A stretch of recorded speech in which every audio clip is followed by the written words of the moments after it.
என்னவென்று சொல்வதம்மா வஞ்சியவள் பேரழகை சொல்ல மொழி. ஒரு பெண்ணுடைய அழக பாடல் வரிகளால் இந்த அளவுக்கும் வர்ணிக்க முடியுமா? அப்படி இருக்கக்கூடிய ஒரு பாடல்.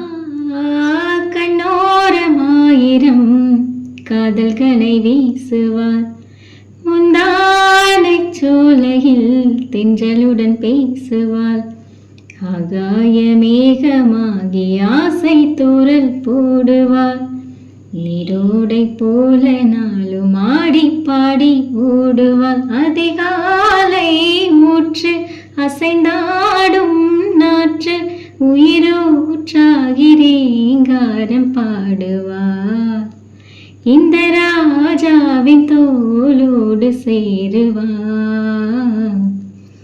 என்னவென்று சொல்வதம்மா வஞ்சியவள் பேரழகை சொல்ல மொழி இல்லையம்மா, கொஞ்சி வரும் தேரழகை அந்தில் மஞ்சள் நிறத்தவளை என் நெஞ்சில் நிலைத்தவளை நான் என்னென்று சொல்வேனோ